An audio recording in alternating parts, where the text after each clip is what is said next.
श्री सीताराम कथा रस रसिक श्रद्धालु श्रोता बंधुओं, श्रद्धामयी माताओं, भगवान श्री सीताराम जी की अहेतु की अनुकंपा और उनकी मंगलमयी प्रेरणा से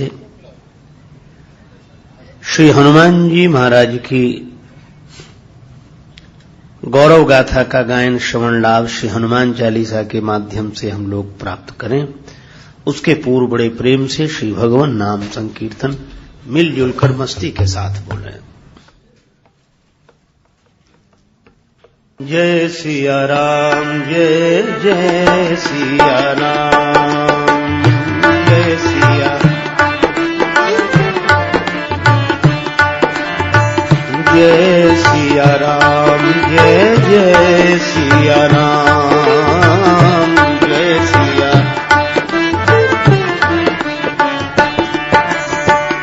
जय सिया राम, जय जय सिया राम, जय सिया राम, जय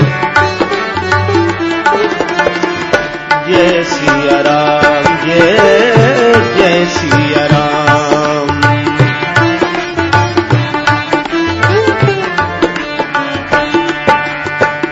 जय सिया राम, जय जय सिया राम, जय सिया राम, जय सिया राम, जय जय सिया राम, जय सिया,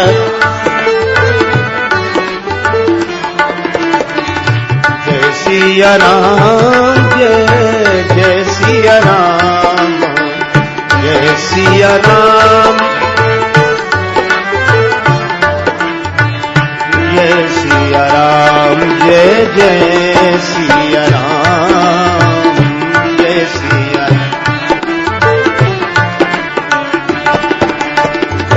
मंगल भवन अमंगल हारी, मंगल भवन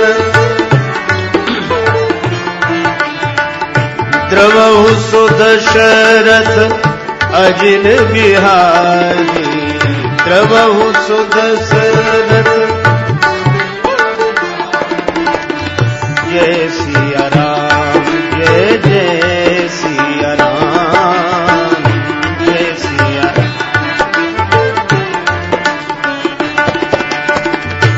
अशरण शरण दया के धाम, शरण शरण मुझे भरोसा तेरा राम, मुझे भरोसा, जय सिया राम, जय जय सिया राम, जय सिया,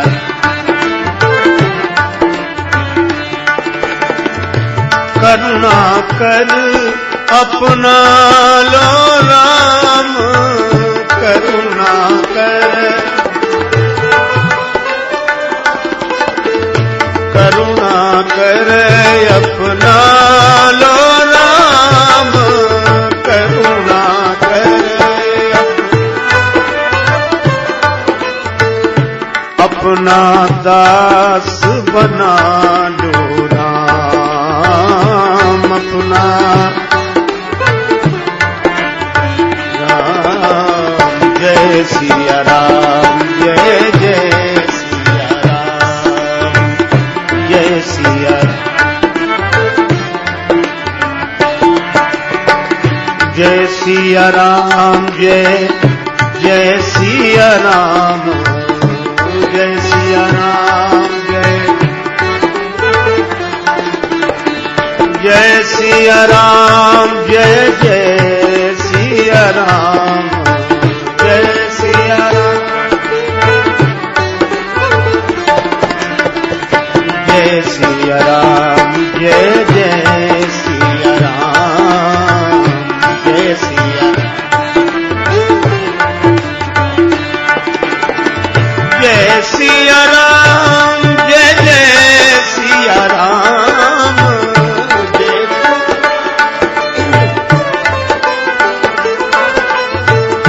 जय सिया राम, जय जय सिया राम, जय सिया राम, जय जय सिया राम, जय सिया राम, जय जय सिया राम, जय सिया राम, जय जय सिया राम, जय जय सिया राम, जय जय सिया राम। श्री सीताराम जी महाराज की जय, श्री हनुमान जी महाराज, श्री तुलसीदास जी महाराज की।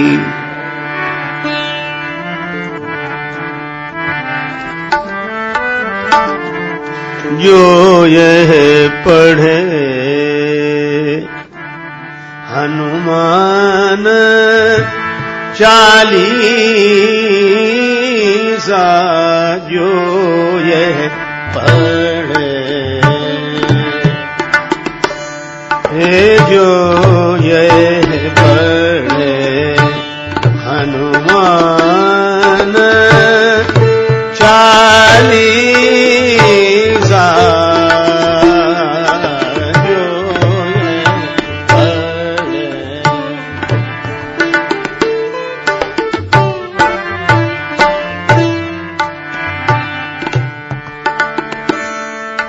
हो ही सिद्धि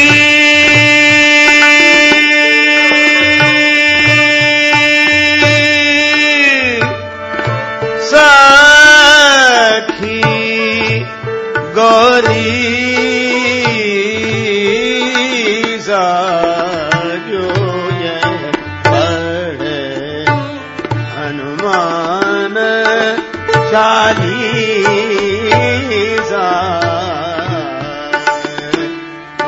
जो यह पढ़े, हो ही सिद्धि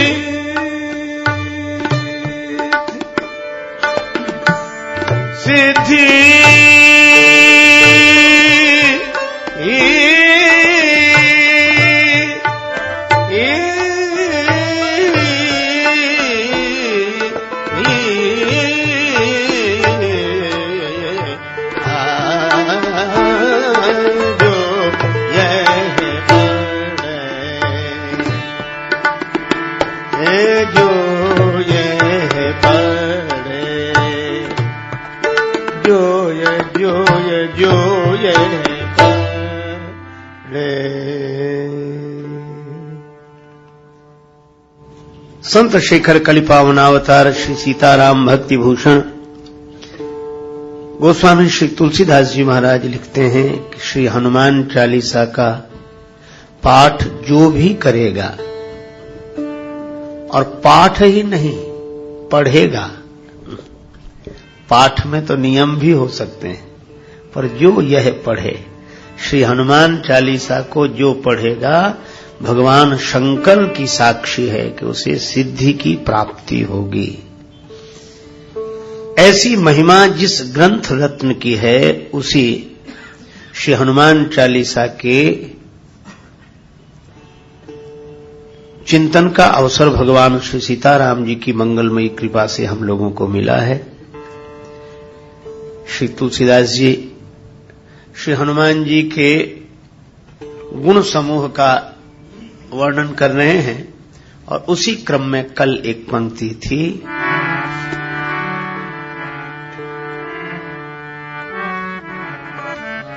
महावीर विक्रम बजरंगी, महावीर विक्रम बजरंगी, महावीर महावीर वीर विक्रम,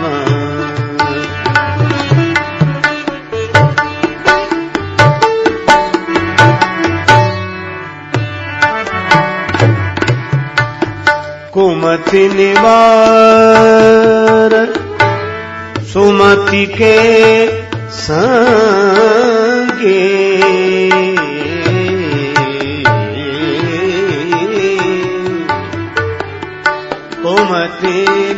निवार सुमति के संगी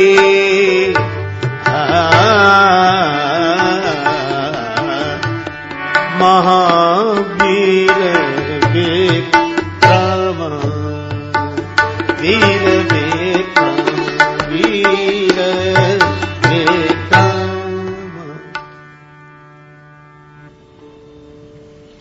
कुमति निवार सुमति के संगी। श्री हनुमान जी वीर नहीं महावीर हैं। वज्र की तरह जिनका दिव्य देह है, उन बजरंग बली में अमित विक्रम है, पराक्रम है, और वे कुमति का हरण करने वाले, सुमति का समर्थन करने वाले। कुमति को हटाना और सुमति को बढ़ाना श्री हनुमान जी का ही कार्य है। पर आप पूछेंगे कि ये सुमति और कुमति कहां रहते हैं?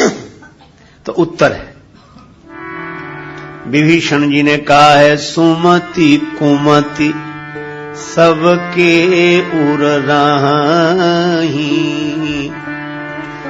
नाथ पुराण निगम अस काहीं। सुमति और कुमति सबके हृदय में रहते हैं। यह अद्भुत संकेत है। किसी किसी के हृदय में रहते हो ऐसा नहीं है, सबके उर रहा है। और श्री तुलसीदास जी कहते हैं,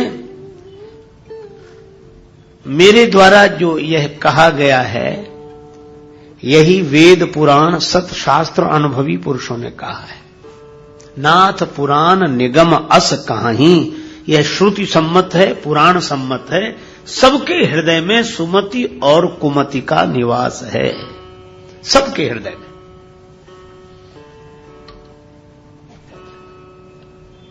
यह कह देने से एक लाभ यह होता है कि व्यक्ति हीन भाव से नहीं भरता कि मुझ में भी कुमति आ गई, मेरे मन में भी कुमति आ गई। वह सोचता है कि सबके साथ ऐसा होता है, इसलिए अपने साथ हुआ तो आश्चर्य नहीं। एक तो यह लाभ, और दूसरा हीन भाव तो रहेगा नहीं, पर अभिमान नहीं होगा कि सुमति दूसरे में ही रहती होगी, मुझ में नहीं रहती। पर कहा जा रहा सबके उर रहा ही, इसीलिए ये सुमति और कुमति सबके हृदय में है। इस दृष्टि से सब समान है, पर थोड़ा और सूक्ष्म ढंग से हम लोग विवेचन करें कि सबके हृदय में सुमति और कुमति रहते हैं, तो कभी सुमति प्रबल होती होगी, कभी कुमति प्रबल होती होगी। जैसे कभी रात आती है, कभी दिन आता है, काल कर्म बस हो ही गुसाई, बरवस रात दिवस की नाई है। तो हम यह कैसे जाने कि अभी हमारे हृदय में कुमति है, प्रधान है, या सुमति प्रधान, यह जाने कैसे? यह तो ठीक है कि सुमति कुमति सबके हृदय में रहती हैं, पर हम जानेंगे कैसे? बड़ा सुंदर उत्तर है। विभीषण जी ने कहा, रावण तव उर कुमति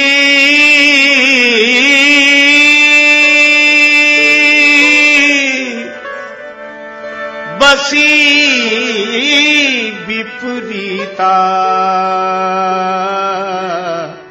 हित अनहित मानहु रिपु प्रीता। कुमति हमारे हृदय में कब प्रधान रूप लेकर आ गई है, कैसे जानेंगे? तो इसका उत्तर है कि अपने हितैषी जब शत्रु लगने लगे और अनहित करने वाले मित्र लगने लगे। हित अनहित मानहु रिपु प्रीता, जो हमारे हित की बात कह रहे हैं, जो हमारे हितैषी हैं, वे हमें शत्रु लगने लगे, और जो हमारे जीवन को नष्ट करने वाले हैं वे हमें प्रिय लगने लगे, तो समझ लो कुमति आ गई। और ऐसी दशा में आदमी सही निर्णय नहीं कर पाता, वह अपने साधना पथ से विमुख हो जाता है, भटक जाता है। तो ऐसे भटकाव के क्षण अगर जीवन में आए तो किसका आश्रय लें? कुमति आ गई हो, और कुमति के कारण हम समझकर भी नहीं समझ पाते, क्योंकि प्रभाव कुमति का है। हमारे गुरुदेव कहते थे, जब आते अच्छे दिन तो अच्छी बात सुहाती, और ना ही तो समझाने पर भी नहीं समझ में आते। अच्छा बोलो, विभीषण जी ने कितना समझाया रावण को? अंत में उन्होंने कहा कि मेरा उपदेश तुम पर काम नहीं कर रहा। कहा क्यों? का औषधि रोग को मिटा सकती है, मौत को नहीं। तो ये उपदेश की औषधि काम तो करती है, लेकिन औषधि काम करती है रोग पर, मृत्यु पर नहीं। हितमत तो ही न लागत कैसे, काल विवश कहां भेषज जैसे। जो काल के बस में है उस पर दवा काम नहीं करती। इसी तरह कुमति का कुप्रभाव कुसमय के कारण जिसके मन पर हो, उस पर उपदेश की औषधि काम नहीं करती। रावण को समझाने वाले हार गए, क्योंकि तव और कुमति बसी विपरीता। तब हम लोगों को निराशा हाथ लगती है कि यदि कुमति प्रबल हो गई हमारे हृदय में, तब तो हमें कोई भी सुखी नहीं कर सकेगा। पर श्री तुलसीदास जी कहते हैं कि निश्चिंत रहो, अगर ऐसी दशा भी आ जाए तो एक हैं जिनका आश्रय लेने से कुमति हट जाएगी और सुमति की स्थापना हो जाएगी। का ऐसा पराक्रम किसका है? तब कहा महावीर विक्रम बजरंगी, कुमति निवार सुमति के संगी। वे कुमति का निवारण करके सुमति की स्थापना कर देते हैं। तो यह असंभव काम हनुमान जी के द्वारा संभव हो जाता है। हाँ, क्यों? अघटित घटन सुघट विघटन, ऐसी बिरदावली नहीं आन की। सुमिरत संकट सोच विमोचन, मूर्ति मोद निधान के।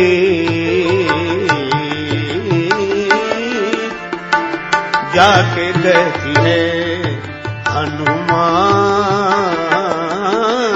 की गति है, जाके गति है। ताकि पैज पैज पूजी आई,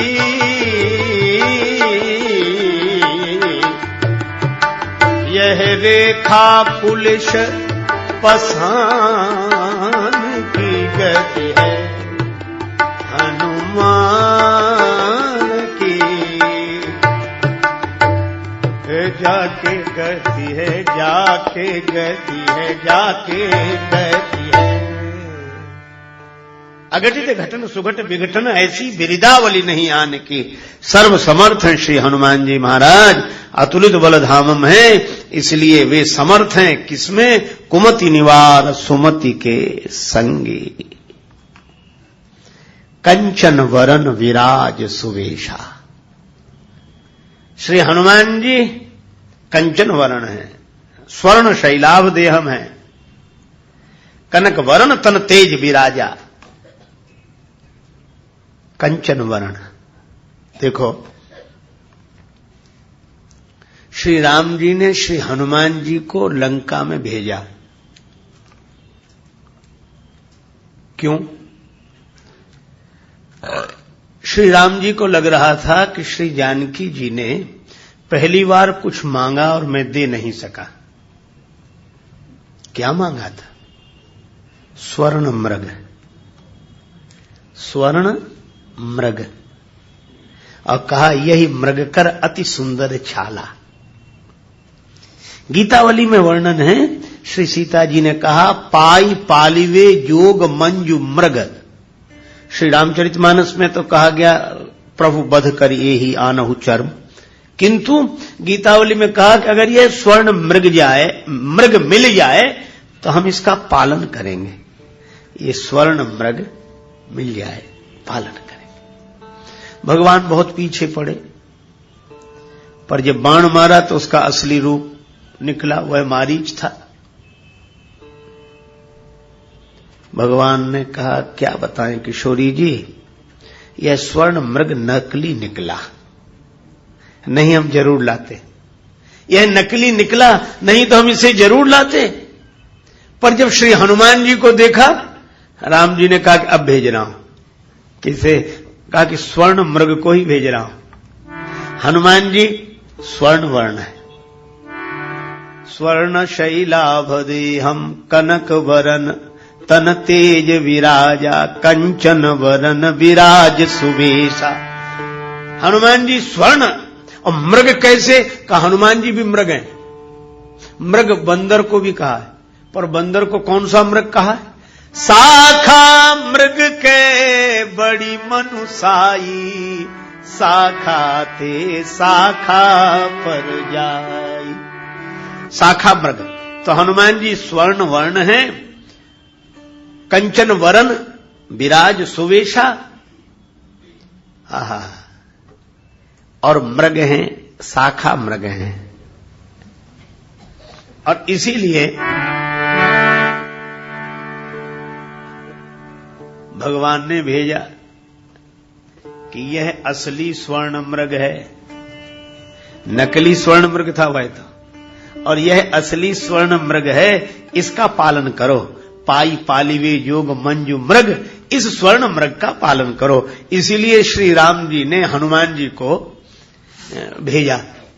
श्री जानकी जी ने कहा कि प्रभु आप कह रहे हैं तो आपके वचन पर विश्वास है, लेकिन स्वर्ण मृग से एक बार छले गए तो कहीं यह भी नकली मृग तो नहीं है सोने का। राम जी बोले यह असली स्वर्ण मृग है, परीक्षा करके देख लेना। अच्छा, अब एक बात आप सोचना, सोने की परीक्षा किसमें होती है? कनकहीं बान चढ़ई जिमि दाहें। सोने की परीक्षा तो अग्नि में होती है, स्वर्ण की अग्नि परीक्षा होती है। और जब अग्नि में तपता है स्वर्ण तो कुंदन हो जाता है, उसका कुछ बिगड़ता नहीं है। राम जी ने इसीलिए तो हनुमान जी को भेजा कि जरा अग्नि परीक्षा हो जाए। रावण के पास भी सोना है और हमारे पास भी सोना है। उसके पास सोने की लंका है, सोने के मकान, सोने के किवाड़, सोने की छत, सब सोने ही सोना है। और हमने जिसे भेजा है वह भी कंचन वरन विराज सुबेसा, वह भी सोना है। स्वर्ण शैलाभ दे हम कनक वरन तन तेज विराजा। तो परीक्षा हो जाए कि असली सोना कौन और नकली सोना कौन। और अग्नि परीक्षा हुई तो रावण का सोना जल गया, पर राम जी के सोने का कुछ नहीं बिगड़ा। यह अग्नि परीक्षा हुई। क्यों? हनुमान जी से किसी ने पूछा कि असली सोना आप कैसे और रावण का सोना नकली कैसे? हनुमान जी ने कहा कि देखो, सोने की लंका और उसके भीतर बैठा कौन है? रावण। और रावण माने अभिमान। जिस सोने में, जिस वैभव के भीतर अभिमान बैठा हो वो नकली सोना है, कभी भी नष्ट हो सकता है। अभिमान कभी भी टूट सकता है, और अभिमान कभी भी टूट सकता है तो अभिमान की बनी हुई सोने की लंका कभी भी टूट सकती है। पर हनुमान जी कैसे सोना है कि इन सोने की लंका के भीतर रावण बैठा है और हनुमान जी ऐसे स्वर्ण मंदिर हैं कि इनके भीतर भगवान बैठे हैं। जास हृदय आगार बसहि राम सर चाप धर। तो जिस वैभव के भीतर भगवान की प्रतिष्ठा हो उस वैभव का कुछ नहीं बिगड़ेगा, कैसी भी अग्नि परीक्षा ले ली जाए। पर जिस वैभव के भीतर अभिमान बैठा है वह वैभव सदा रहेगा नहीं, यह संकेत मिला। तो हनुमान जी सच्चे स्वर्ण हैं, सच्चे स्वर्ण मृग हैं और उनकी वह जो स्वर्ण छवि है वह सबके मन को मोह लेती है। इसीलिए तुलसीदास जी कहते हैं जरा हनुमान जी को देखो। कंचन बरन बिराज सुबेसा बरन बिराज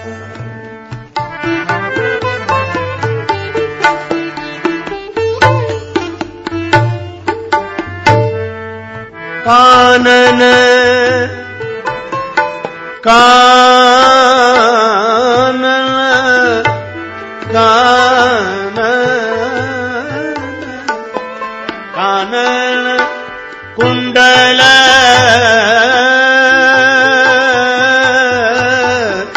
कुंचित केसाये विराज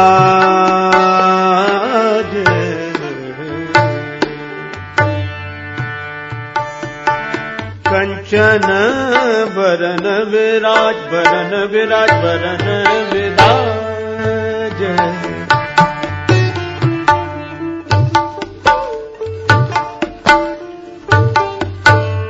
सुवेश श्री हनुमान जी का वेश सुवेश है। एक अद्भुत बात है, वे हनुमान जी साधु हैं पर हनुमान जी का वेश साधु का नहीं है। कालनेमी और रावण इनके भेष साधु के थे।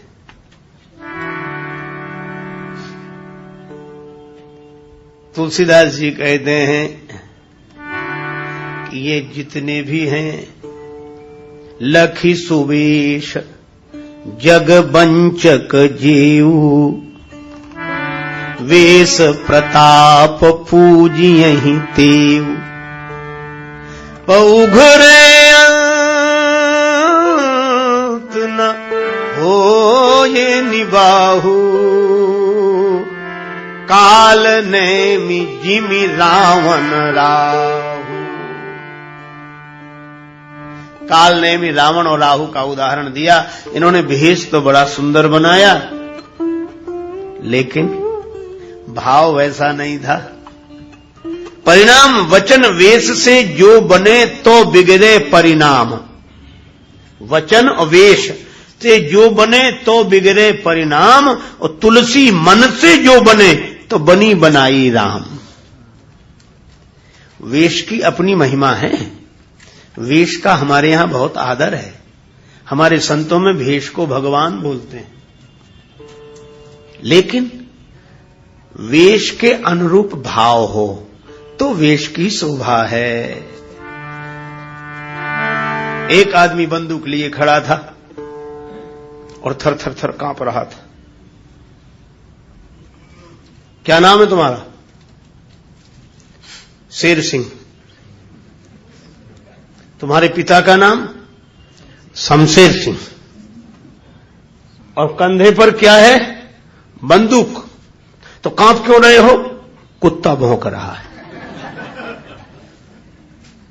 कंधे पर बंदूक, खुद शेर सिंह, बाप का नाम शमशेर सिंह और कुत्ते के भौंकने से कांप रहे हैं। फिर क्या बंदूक का मतलब हुआ? क्या नाम का मतलब हुआ? क्या वेश का मतलब हुआ? वेश के अनुरूप आचरण होना चाहिए। इसीलिए श्री ब्रह्मानंद जी ने लिखा है, बड़ा प्रसिद्ध भजन आपने सुना होगा, मैं प्रायः उसे गुनगुनाता हूं। देह के माला तिलक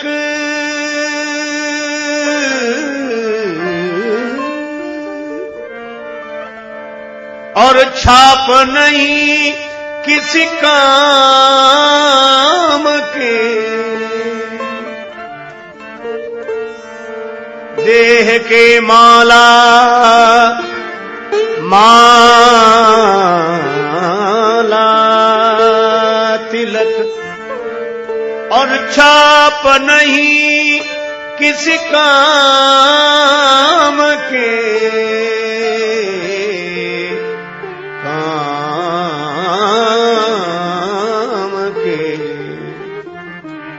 प्रेम भक्ति के बिना,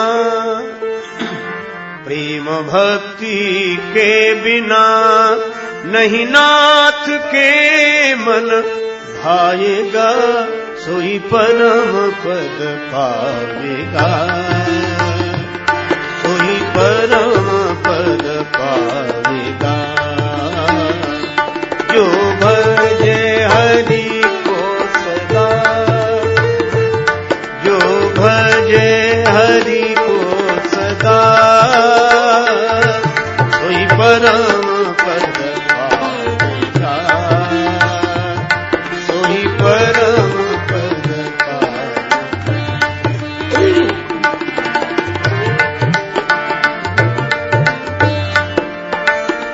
हरि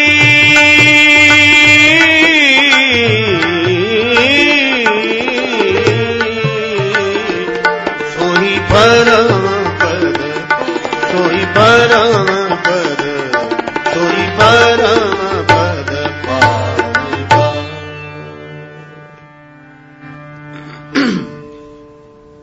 इसलिए वेश का मूल्य है, पर वेश के अनुरूप आचरण होना चाहिए। तो रावण, कालनेमी और राहु ने वेश तो बनाया, पर वेश के अनुरूप आचरण नहीं रहा। और हनुमान जी की विशेषता क्या है? किए हूं कुबेश साधु सन मानू, जिमि जग जामवंत हनुमान। हनुमान जी ने वेश नहीं बनाया, साधु का भेष नहीं बनाया, पर हनुमान जी साधु हो गए। और इसीलिए तुलसीदास जी कहते कि धन्य है हनुमान जी का ये सुवेश। का हनुमान जी तो साधु के वेश में ही नहीं, किए हूं कुबेश, ये वानराकार विग्रह है, वानर वेश में है, ये साधु का वेश नहीं है। तुलसीदास जी बोले हम इनके तन के नहीं मन के वेश को देख रहे हैं। कंचन वरन विराज सुवेशा, ये मन से साधु हैं, मन से भगवान के भक्त हैं। किएऊ कुवेश साधु सनमानु, जिमि जग जामवंत हनुमानु। तो कंचन वरन विराज सुवेशा। अच्छा, वेश में भी वर्णन किसका किया? वर्णन कानों से शुरू हुआ। कानन कुंडल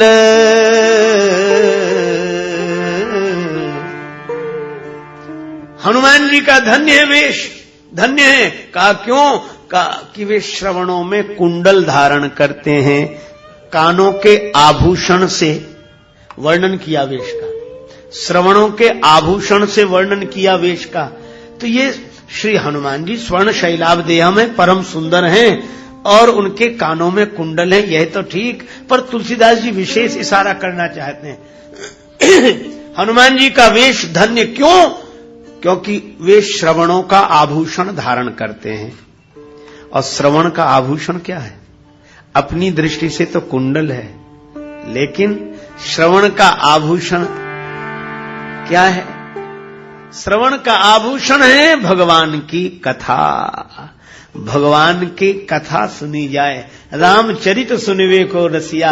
यत्र यत्र रघुनाथ कीर्तनम तत्र तत्र कृतमस्तकांजलिम वाष्पवारि परिपूर्ण लोचनम मारुतिम नमत राक्षसांतकम।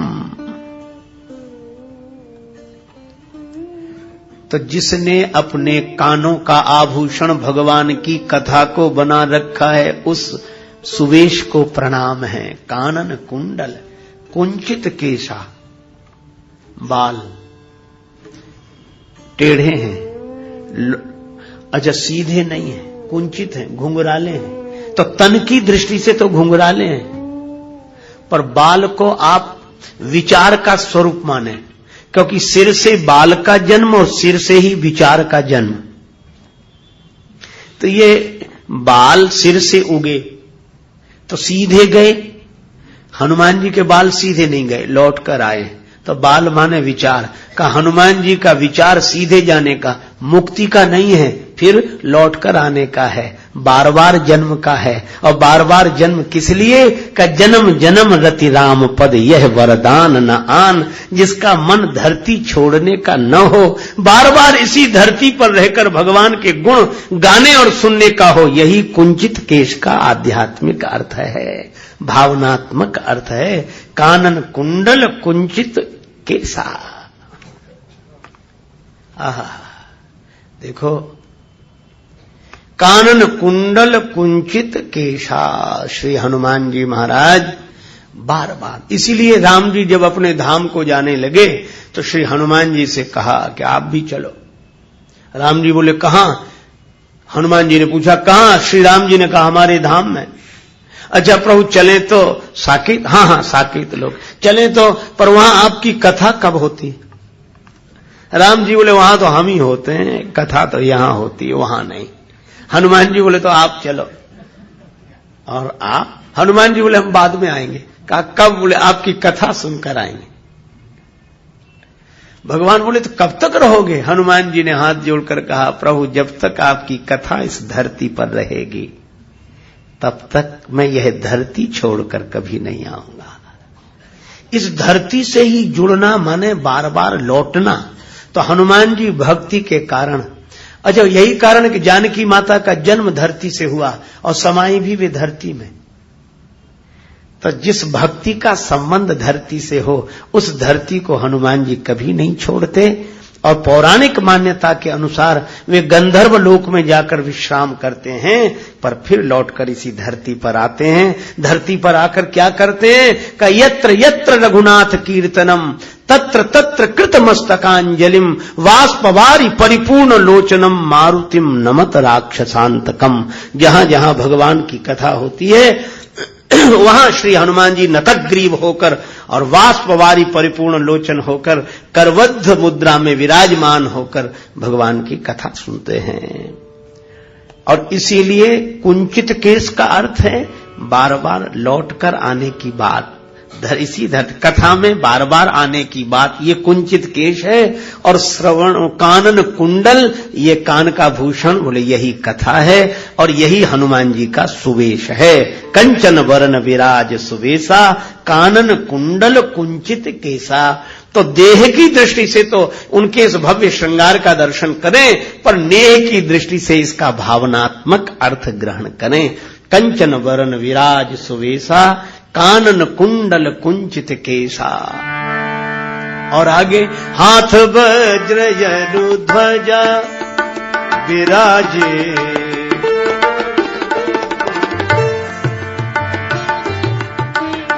हाथ वज्र यरु ध्वजा विराजे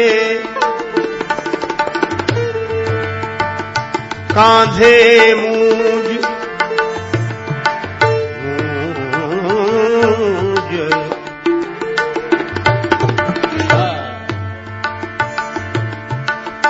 कांधे मूज जनेऊ साजे कांधे मूज जनेऊ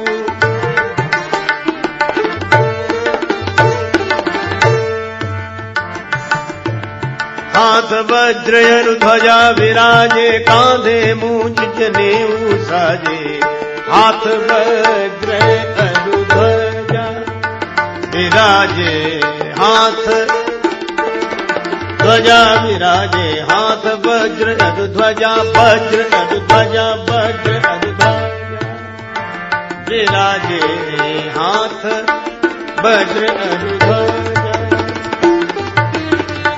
हाथ वज्र अधु ध्वजा वज्र अधु ध्वजा वज्र अधु ध्वजा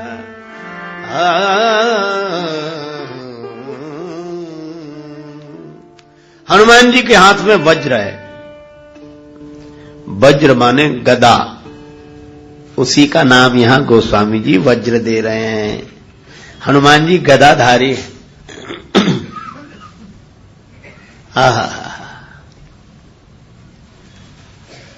और एक हाथ में गदा और एक हाथ में ध्वजा। अच्छा, ये ध्वजा क्या है?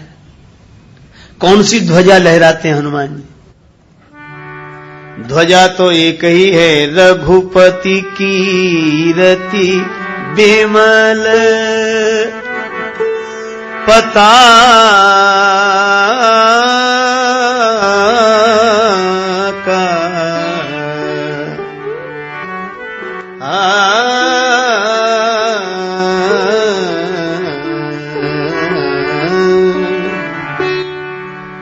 राम जी की कीर्ति ही पताका है, राम जी का यश ध्वजा के समान है, और उस ध्वजा को हनुमान जी लहरा रहे हैं।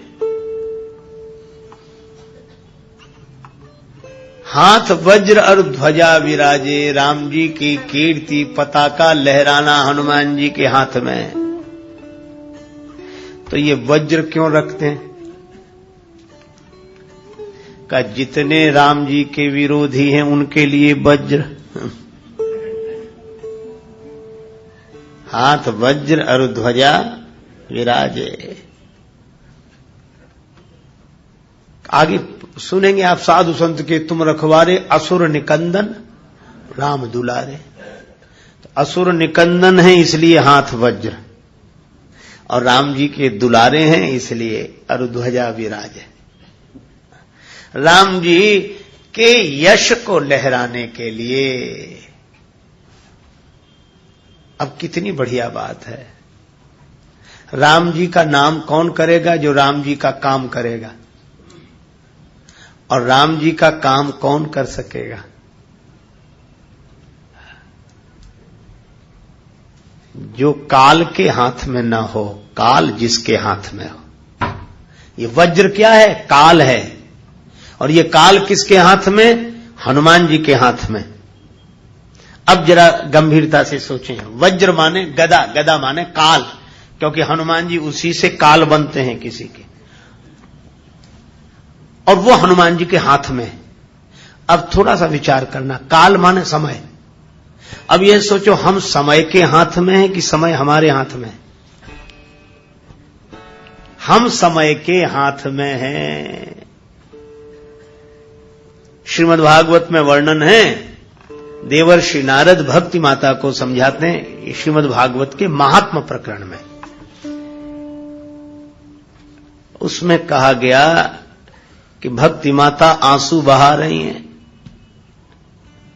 नारद जी ने कहा कि माता दुखी मत हो, ये मेरे बूढ़े बेटे ज्ञान वैराग्य मूर्छित हैं, मैं रो रही हूं, वृंदावन में भी रो रही हूं। और कितना बढ़िया संकेत है। भक्ति दिखे भले ही तरुण, कितनी ही तरुण दिखाई दे भक्ति। अच्छा, तरुण आदमी जल्दी जल्दी चलता है, जहां देखो वहां, अभी यहां, अभी वहां। तो भक्ति दिख तो रही है तरुण, जहां देखो वहां भक्ति, भागवत की भक्ति यहां वहां। लेकिन भक्ति की तरुणाई तो हमको दिख रही है, पर भक्ति का रोना नहीं दिख रहा है। भक्ति रो रही है। क्यों? कहा कि जब ज्ञान और वैराग्य मूर्छित हो तो भक्ति सिवा रोने के और कुछ नहीं रहती। पर भक्ति का रोना और किसी को नहीं दिखा, नारद जी को दिखा। नारद जी को दिखा कि यद्यपि भक्ति है तो तरुणी, लेकिन ज्ञान वैराग्य मूर्छित है इसलिए रो रहे हैं। इसका अर्थ है कि ज्ञान वैराग्य की मूर्छित अवस्था के कारण भक्ति जब रोती है तो भक्ति का रोना संत को ही दिखाई देता है, हर किसी को नहीं दिखाई देता। नारद जी ने देखा, मां तुम रो रही हो, यह दशा है। कहा कि चिंता मत करो, अयम तो युग धर्मो ही वर्तते कस्य दूषणम। माता, यह युग का धर्म है, इसमें किसी का दोष नहीं है। हम सब समय के हाथ में हैं। समय समय पर होता है, समय समय की बात। किसी समय का दिन बड़ा, किसी समय की रात। एक महात्मा ने कहा, समय समय पर होता है समय समय की बात, राम जन्म का दिन बड़ा, कृष्ण जन्म की रात। अच्छा बोलो, हम समय के हाथ में। अभी जोरदार सर्दी पड़ने लगे, बहुत भयंकर सर्दी पड़े, बोलो किसी से कहना पड़ेगा कि स्वेटर पहनो, कोट पहनो, कि पहनकर आएंगे। और गर्मी लगने लगे तो कहना पड़ेगा कि स्वेटर उतारो, कोट उतारो, सब। तो हम किसके हाथ हैं? समय के। हमें जाड़ा कपड़े पहना देता है, जून कपड़े उतरवा देता है, बरसात छतरी खरीदवा देती है। तो बोलो हैं समय के हाथ में कि नहीं? हम सब समय के हाथ में हैं। इसीलिए समय का ख्याल रखते हैं कि समय से पहुंच जाओ। कथा में भी कब समय से पहुंच जाओ, और अब समाप्त होने का समय आने वाला है, तो सोचते हैं समय से, क्योंकि हम समय के हाथ में। ये बात अलग है कि घड़ी हम हाथ में बांधते हैं घड़ी हम हाथ में बांधते हैं, तो घड़ी समय की सूचना देती है। घड़ी सबके हाथ में है, पर घड़ी किसी के हाथ में नहीं। किस घड़ी क्या हो जाए, किस घड़ी क्या हो जाए। लगता है कि हमने घड़ी बांध रखी है, सही बात यह है कि घड़ी नहीं, हाथ बांध रखा है। हमारा हाथ घड़ी में बंधा हुआ है। एक महात्मा कहते थे, घड़ी घड़ी चल यह घड़ी, कहती यही विनीत, मूर्ख तेरे जन्म की एक घड़ी गई बीत। इसलिए हम लोगों से कहा जाता है कि देखो हम सब समय के अधीन हैं, इसलिए समय का ध्यान रखना, समय से सब। और रामचरितमानस में इसकी बड़ी व्याख्या है। प्रताप भानु ने सबको जीत लिया, और जिसको प्रताप भानु ने हराया था उसी ने प्रताप भानु का विनाश करा दिया। क्यों? काल पाय मुनि सुनि सोई राजा, भयउ निशाचर सहित समाजा। समय के अनुसार, समय से बंधे थे तो प्रताप भानु को रावण होना पड़ा। और वो जो हार गया था, जो कपटी मुनि बना बैठा था, वो समय प्रताप भानु कर जानी, आपन अति असमय अनुमानी, कि समय हमारा समय ठीक नहीं है। यही बात है। रही मन चुप हुए बैठिए, देख दिनन के फेर, जब नीके दिन आई हैं, बनत न लगी है देर। रामचरितमानस में जान शरद ऋतु खंजन आए, समय पाए जिम सुकृत सहाये। समय की बात। और उसी पर मुझे वो कहानी याद आती है। एक बड़े संपन्न श्रद्धालु सेठ जी किसी महानगर में रहते थे। उनके गुरु जी ऋषिकेश से भी ऊपर हिमालय में, केदारनाथ से भी ऊपर, उधर कोई उत्सव था, श्रीमद् भागवत की कथा रही हो या कोई और आयोजन रहा हो, तो गुरु जी को बुलाया है। गुरु जी बोले जून का महीना है, ऐसे में तो हिमालय में ही रहने दे। नहीं गुरु जी आप कृपा करो, पधारो। गुरु जी आए। शिष्य ने सोचा संपन्न श्रद्धालु, श्रद्धा की संपत्ति और वैसी भी संपत्ति। गुरुजी आए, गुरुजी को कष्ट न हो इसलिए। गुरुजी बोले कहां ठहरे, बहुत गर्मी, हम तो हिमालय से आए। बोला ठहरो गुरुजी। उसने कहा, सेठ बोले कमरा धुलवाओ। सेठ जी ने कहा कमरा धुलवाओ। कमरा धुलवा दिया गया। पानी भरवाओ। गुरुजी बोले बस नहीं नहीं महाराज आप थोड़ा ठहरो। पानी भरवा दिया, मेज रखवा दी, बर्फ की सिल्लियां रखवा दी, बीच में गुरुजी का तखत, ऊपर पंखा। गुरुजी बोले वाह वाह क्या बात है, सेवा तो ऐसी है, बहुत तुम्हारी बड़ी श्रद्धा सराहनीय है। श्रद्धा के अनुसार तुमने द्रव्य का सदुपयोग किया और तुमको बहुत बहुत आशीर्वाद। सेठ जी का मुनि था, वो भी बड़ा अभिभूत था कि देखो गुरु जी की सेवा ऐसे करनी चाहिए। लेकिन सोचा मैं तो गरीब हूं, पैसा नहीं है मेरे पास। लेकिन उसने मन ही मन निश्चय किया कि मैं लाख गरीब सही, लेकिन चाहे कर्ज हो जाए, पर मेरे गुरु जी आएंगे तो मैं भी ऐसी ही सेवा करूंगा। भाव तो अच्छा था, पर समझ ठीक नहीं थी, एक गड़बड़ी हो गई। सेठ जी के गुरु जी आए थे जून में, मुनीम के गुरु जी आए जनवरी में। वो तो वैसे ही कांपते आ रहे थे। गुरुजी बोले कहां ठहरे? चेला बोला थोड़ा कमरा धुलवाओ। गुरुजी ने कहा ये क्या? गुरुजी आप मत बोलो, चाहे हम लाख गरीब सही, कर्ज हो जाए, पर सेवा वैसी करेंगे जैसी सेठ जी ने की थी। अब बोलो कमरा धुलवाने तक तो गनीमत थी। बोला पानी भरवाओ, बर्फ रखवाओ, पंखा चलवाओ। और बोलो ऐसे में गुरुजी रह जाएं रात भर तो सवेरे उठेंगे तो उठ के उठाना पड़ेगा। तो सेवा श्रद्धा ठीक, लेकिन समय, क्योंकि हम सब समय के हाथ में हैं। पर एक बात मैं आपसे कहूं, हम सब समय के हाथ में हैं, पर हनुमान जी समय के हाथ में नहीं है, हनुमान जी के हाथ में समय है। हनुमान जी के हाथ में समय, समय माने काल और काल माने वज्र, तो हाथ वज्र का यही अर्थ लेना चाहिए कि हनुमान जी काल के हाथ में नहीं है, काल हनुमान जी के हाथ में है। और जब काल जिसके हाथ में हुआ है, काल को भी नष्ट कर सकता है। और इसीलिए हनुमान जी ने, एक महात्मा तो कह रहे थे कि हनुमान जी ने जब लड़ने लगे युद्ध में, कवितावली में वर्णन है, बिरझोड़न मारुत को बिरुदैत जो काल हो काल सो बूझ ही परे। हनुमान जी काल के काल दिखाई दे रहे हैं। और शंकर जी से कहा, शंकर जी ने कहा पार्वती देख रही हुई लड़ाई। पार्वती जी बोली आश्चर्य है, हनुमान जी ऐसा कर रहे हैं। शंकर जी बोले नहीं नहीं, हनुमान जी करते दिख रहे हैं, पर महिमा किसकी है? किसकी? का उमान कछु कपिके अधिकाई, प्रभु प्रताप जो काल ही खाई। काल सबको खाता है, पर हनुमान जी काल को खा जाते हैं। तो काल हनुमान जी के हाथ में है। और यही रामचरितमानस की कथा भी संकेत करती है। क्या? रामचरितमानस की कथा यह संकेत करती है कि काल नेमि ने ही हनुमान जी का रास्ता रोका था। और आप जानते हैं नेमि कहते हैं चक्र को, है ना? नेमि माने चक्र और काल माने समय। तो काल नेमि माने काल चक्र, समय का चक्र चलता रहता है।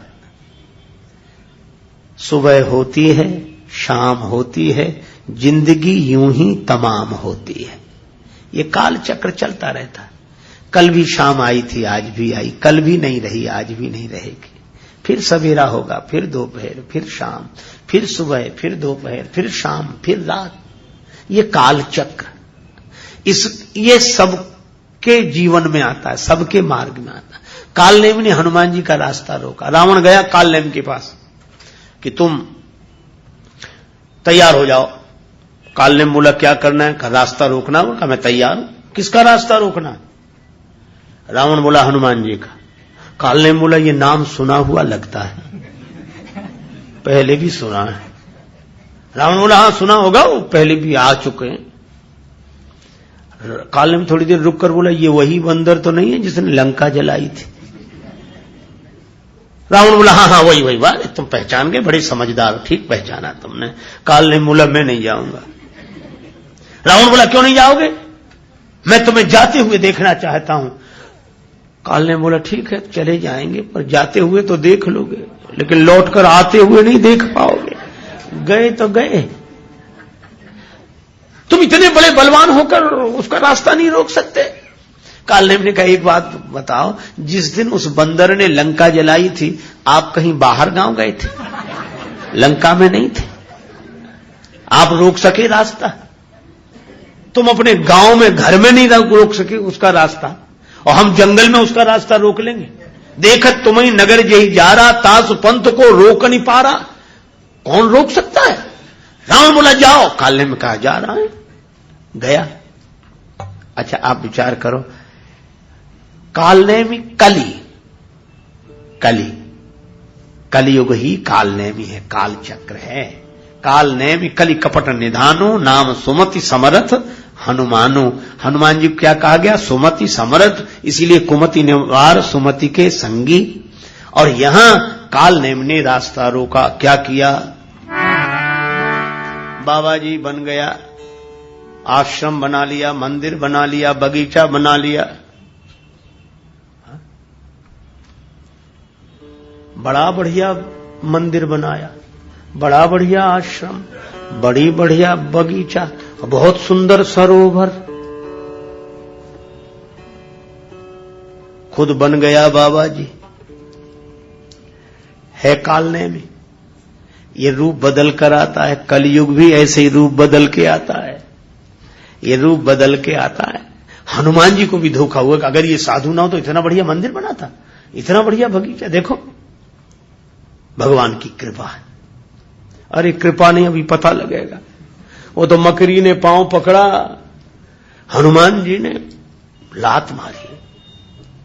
अच्छा ये देखो, हनुमान जी जैसे ही पहुंचे और कालनेमी जो देखा तो अब लगा वो कथा कहने। अब वेश से तो बन गया वो, पर कथा कभी कही होती तो कहता, न कही होती, कहीं सुनी होती तो कुछ अंदाज से काम चलाता। पर लंका में न कथा कही जाती थी न सुनी जाती थी, वहां से तो कथावाचक भगा दिए जाते थे। गोस्वामी जी ने लिखा, तेहि बहुविध त्रासई देश निकासई जो कहे वेद पुराना। जो वेद पुराण की चर्चा करे उनको डरा धमका के नगर से निकाल दिया जाता था। अब कालनेमी ने कथा शुरू की घबराहट में, तो न मंगलाचरण न भगवान का नाम, और कथा भी न बालकांड न अयोध्या न अरण्य न किष्किंधा न सुंदर। कथा सीधे शुरू हुई लंका कांड से, और कथा शुरू हुई रावण के नाम से, होत महारण रावण राम ही, और कथा सीधे लड़ाई से ही शुरू हुई। हनुमान जी ने कहा ये कैसी कथा है। कालनेमी संभल गया, जीती ही राम न संशय या मई, राम जी जीतेंगे। हनुमान जी आए और हनुमान जी को प्यास लगाई कि बड़ी जोर की प्यास लग रही है। आप लोग श्रीमद् भागवत की कथा में सुनते हैं, जब 10वां स्कंध आरंभ हुआ तब सुखदेव जी ने कहा कि जब से कथा शुरू हुई तुमने कुछ जल भी नहीं पिया है, कुछ जल पी लो, कुछ ग्रहण कर लो, उसके बाद फिर कथा शुरू होगी। तो उत्तर दिया है महाराज परीक्षित ने कि महाराज आपके मुख चंद्र से कथामृत झर रहा है, मुझे न प्यास लग रही है। भूख की कौन कहे, प्यास भी न साथ ही दुख कहा कि मुझे तृषा भी नहीं लग रही है, प्यास भी नहीं लग रही है। अब आप विचार करें। परीक्षित बोले कि प्यास नहीं तो ये अनर्थ कराया, प्यास ही तो लगी थी, महात्मा के आश्रम में गए थे। पर कथा में अमृत जो पी रहा उसे प्यास नहीं लगेगी। आप विचार करें, सुखदेव जी कथा कहेंगे तो महाराज परीक्षित की प्यास चली जाएगी, और अगर कालनेमी कथा कहेगा तो हनुमान जी को प्यास लग आएगी, प्यास बुझेगी नहीं, लगेगी। और जब जब कालनेमी के द्वारा कथा होती है भक्त की प्यास बुझती नहीं है। लोग कहते वहां गए कुछ समझे भी नहीं आया, पता नहीं क्या हो रहा था कुछ, हमें तो ये लगा कि चले यहां से, कुछ प्यास बुझनी चाहिए। प्यास लगी है, मांगा जल ते दीन कमंडल, घबराया हुआ है कालनेमी, कुछ मांगो कुछ देता है। हनुमान जी ने पानी मांगा, उसने कमंडल दे दिया। हनुमान जी बोले कमंडल आप हमें दे रहे हैं, ये तो गुरुओं के द्वारा चेलों को दिया जाता है कि हम जाने वाले, हमारा कमंडल अब तुम ही संभालो, तुम हमें कमंडल काहे को दे रहे हो। काल ने बोला वो चेला ही तो बनाना है तुम्हें, तो बनाने के बाद कमंडल देना चाहिए था। काल ने बोला हमने सोचा जो बाद में करना सो पहले ही ले दीक्षा देना चाहते। अब कैसी अद्भुत बात, शिष्य प्रार्थना करे कि गुरुदेव दीक्षा दे दो, मैं आपसे दीक्षा लेना चाहता हूं, यहां तक तो ठीक। और गुरुजी कहें कि हम तुम्हें चेला बनाना चाहते हैं। कालनेमी कह रहा कि तो हम तुम्हें कैसे, पहले स्नान करे आओ, दीक्षा देऊं ज्ञान यही पावो, ज्ञानी नाम अग्रगण्यम को कह रहा है। पर हनुमान जी सरल सीधे चले गए, सरोवर में प्रवेश किया। मकरी ने पांव पकड़ लिया। ये विषय जल के सरोवर में वासना की मकरी रहती है। विषय रस के सरोवर में प्रवेश करोगे, वासना की मकरी पांव पकड़ लेगी। पांव पकड़ लेने का मतलब आगे न बढ़ने दे, गति रोक दे। ये वासना ने ही तो हमारी गति रोक रखी है, पकड़ कर रखा है। पर हनुमान जी ने इस पर प्रहार किया, मारी। मकरी बोली वाह रामदूत, चरण पकड़ने वाले के साथ यह व्यवहार। हनुमान जी बोले जो पांव पकड़ के डुबा देना चाहे उसके साथ यही व्यवहार करना चाहिए। कई पांव पकड़ने वाले होते ही ऐसे हैं कि खुद तो डूब ही रहे, तुम्हें और ले डूबेंगे, पांव नहीं छोड़ेंगे जब तक तुम डूबे ही न जाओ। ऐसे पांव पकड़ने वालों से सावधान रहना चाहिए। पर कई लोग पांव पकड़ने वालों के फेर में ऐसे पड़ते हैं कि वो जानबूझकर खुद ही डूबते हैं। पर हनुमान जी ने प्रहार किया, वह दिव्य हो गई। कहा कि चरण पकड़ने वाले के साथ यह व्यवहार, हनुमान जी बोले जो पांव पकड़ के डुबा दे उसके साथ तो यही व्यवहार करना चाहिए। और बोले इस कथा कहने वाले के साथ, अरे बोले महात्मा है। मकरी बोली महात्मा नहीं मुनि न हो, यह निश्चर घोरा। ये वासना पर जब किसी संत के द्वारा प्रहार किया जाता है तो वासना ही उपासना बन जाती है, दिव्य बन जाती है। जो मन की वृत्ति संसार से जुड़ी थी वो भगवान से जुड़ जाती है। और तब उसने कहा मुनि न हो यह निश्चर घोरा, मानव सत्य वचन कपि मोरा। हनुमान जी गए और क्या किया? काल ने बोला आओ आओ आओ वत्स तुम्हें दीक्षा दें। हनुमान जी बोले जब से आए सारे काम उल्टे हो रहे हैं, एक काम हम भी कर दें। क्या? बोले गुरुजी पहले दक्षिणा ही ले लो, बचे रहो तो दीक्षा दे देना। ऐसी दक्षिणा दी, सिर लंगूर लपेटी पछारा। मरते मरते बोला राम राम। हनुमान जी बोले अब सही दी दीक्षा? तो बोलो कालनेमी को पराजित करने वाले। और कालनेमी कौन है? कलिकाल। तो कलिकाल के जो हाथ में हो वो इंसान, और कलिकाल जिसके हाथ में हो वो हनुमान। हनुमान जी के हाथ में कलिकाल है। अच्छा वैसे भी देखो कथाएं भी अद्भुत संकेत करती हैं। क्या? हनुमान जी ने बाल्यकाल में ही सूर्य भगवान को मुख में रख लिया, और सूर्य भगवान तो काल की गति की सूचना देने वाले, और काल की गति जिसने अवरुद्ध कर दी हो उनका नाम हनुमान जी है। तो ये हाथ वज्र, वज्र माने काल, काल जिसके हाथ में हो। और इसीलिए हनुमान जी से वैद्य ने कहा संजीवनी बूटी लेने तो जा रहे हो पर सूर्योदय के पहले आ जाना। हनुमान जी बोले सूर्य भगवान जानते हमारे बारे में, मैं लौटूंगा तभी सूर्योदय होगा, उसके पहले नहीं। और उसके पहले उगेंगे तो मैं सवेरा होने ही नहीं दूंगा। तो हनुमान जी के हाथ में काल है। अच्छा अब इससे अर्थ क्या हुआ? हाथ वज्र और ध्वजा विराजे। हाथ में वज्र है और ध्वजा, इसका अर्थ है कि भगवान के यश की ध्वजा वही लहरा सकता है जो समय के हाथ में न हो। समय जिसके हाथ में हो वही भगवान के यश की ध्वजा को लहरा सकता है। अर्थात जो कलिकाल से प्रभावित न हो, कलिकाल से जो प्रभावित न हो, जो कलिकाल को प्रभावित कर दे वही भगवान की कीर्ति की ध्वजा लहराएगा कि ये भगवान के भक्त ऐसे होते हैं। तो हनुमान जी काल के हाथ में नहीं है, काल उनके हाथ में है। इसीलिए हाथ वज्र अरु ध्वजा विराजे, हाथ वज्र अरु ध्वजा विराजे, हाथ वज्र अरु ध्वजा विराजे, हाथ वज्र अरु ध्वजा विराजे, कांधे मूंज जनेऊ साजे, कांधे मूंज जनेऊ साजे।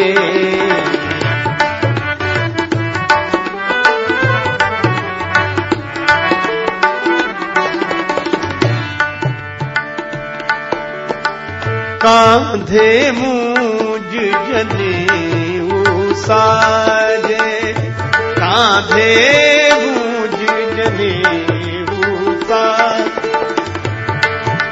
आ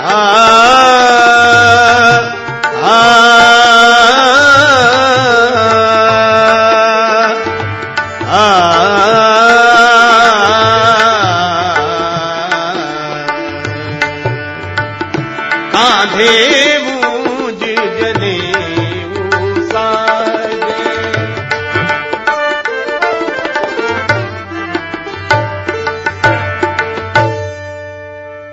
कांधे मूंज जनेऊ साजे। श्री हनुमान जी कांधे पर यज्ञोपवीत मूंज मेखला ब्रह्मचारी का रूप है। श्री हनुमान जी आजन्म बाल ब्रह्मचारी हैं, इसीलिए मेखला का वर्णन है। मूंज की मेखला यज्ञोपवीत धारण करते, कांधे मूंज जनेऊ साजे।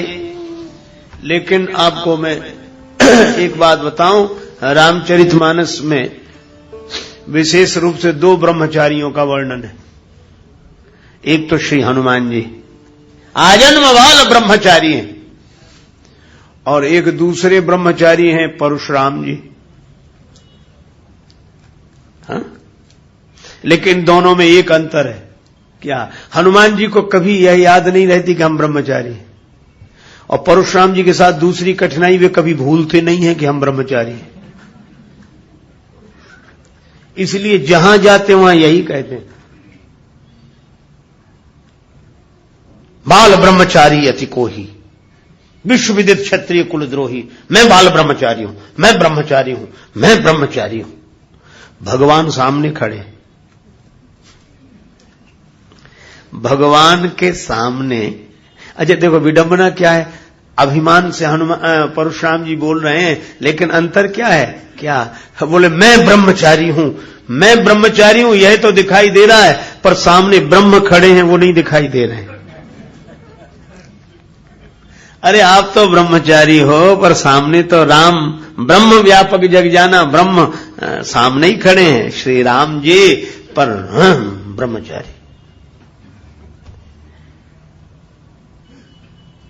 और लक्ष्मण जी परवाह नहीं करते, और बोले क्या? बोले चितय परस की ओरा, रेसठ सुने स्वभाव न मोरा। फरसे की तरफ देखा, देखो तूने मेरा स्वभाव नहीं सुना है। फरसे की तरफ क्यों देख रहे थे? ताकि लक्ष्मण जी भी उधर देखें। कुछ लोगों की आदत होती, जिधर दिखाना चाहते हैं तो बात करेंगे, सामने वाले से देखेंगे उधर, ताकि वो भी उधर देखे। एक आदमी को सोने की अंगूठी मिल गई, क्षुद्र प्रकृति का आदमी था, पहली बार सोने की कीमती अंगूठी मिली।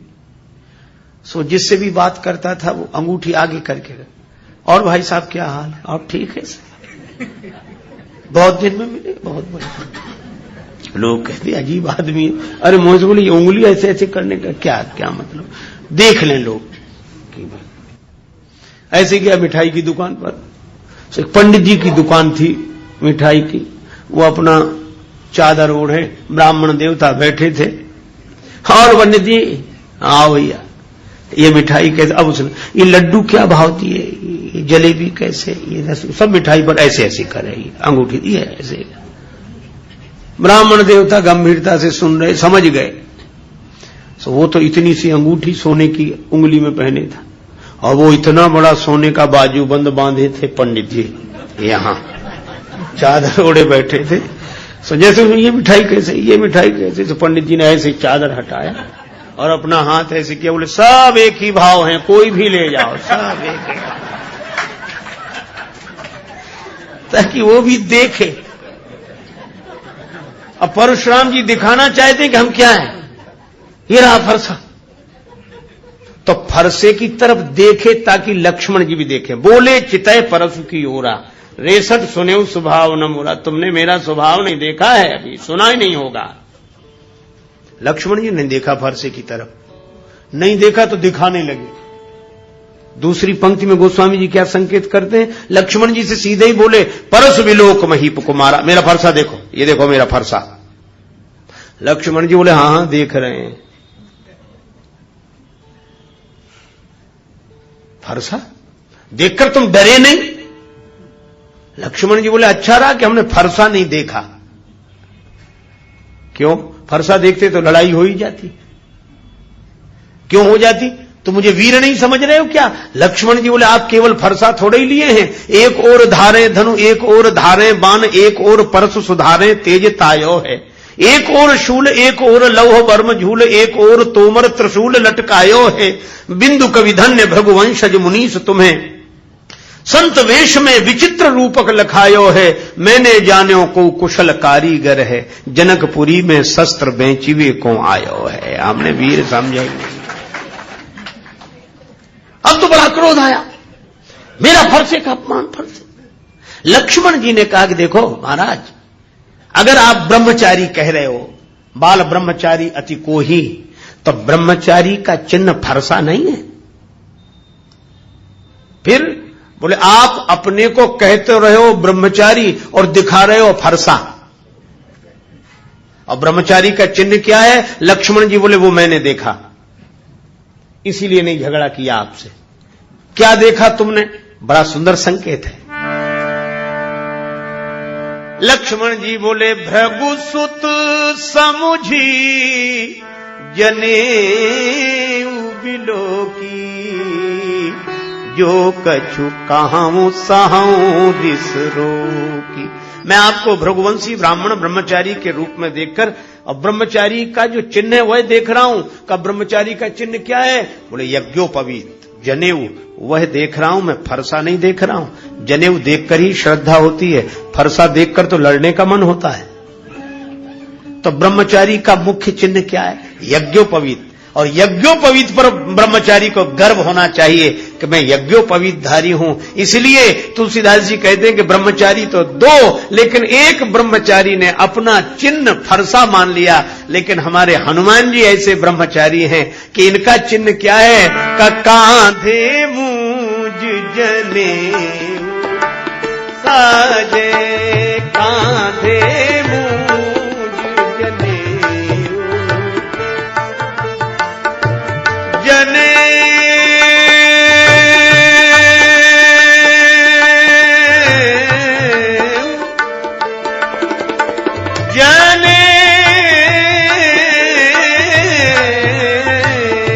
कांधे मूज जने साजे, कांधे मूज जने साजे जने साजे जने साजे।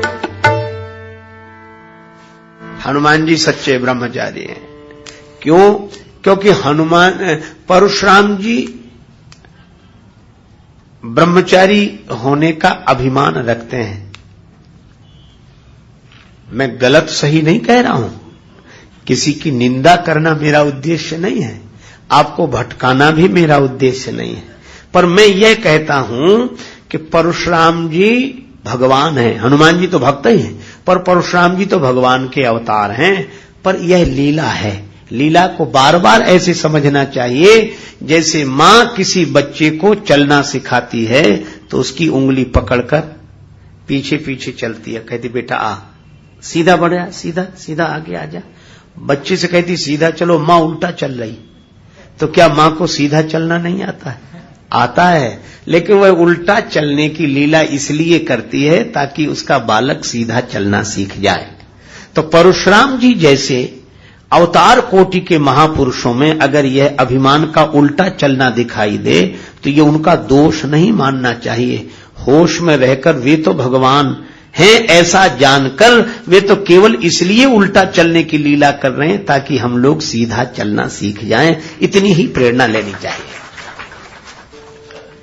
तो परशुराम जी ब्रह्मचारी हैं पर वे अभिमान को भीतर रखते हैं, और हनुमान जी ऐसे ब्रह्मचारी हैं कि वे भगवान को भीतर रखते हैं, वे भगवान को भीतर रखते हैं। अच्छा एक बात है, हनुमान जी ब्रह्मचारी हैं पर उन्हें ब्रह्मचारी होने का न भान है न गुमान है।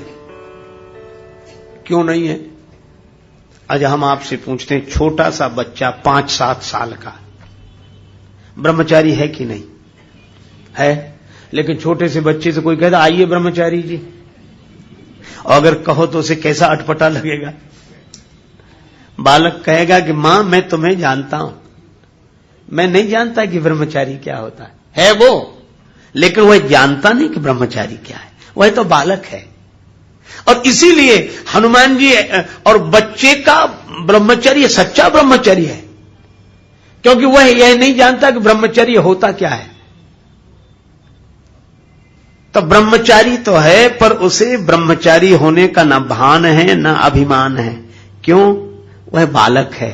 हनुमान जी ब्रह्मचारी हैं, सच्चे ब्रह्मचारी हैं, पर उन्हें अपने ब्रह्मचारी होने का न भान न अभिमान कहा। क्यों? बोले वे भी बालक हैं। इसीलिए तो हम लोग क्या कहते हैं, आरती कीजिए हनुमान लला की, आरती कीजिए हनुमान लला की।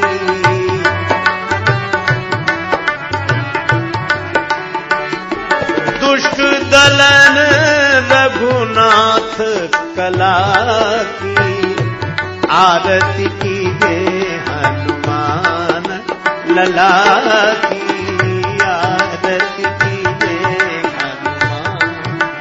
हनुमान।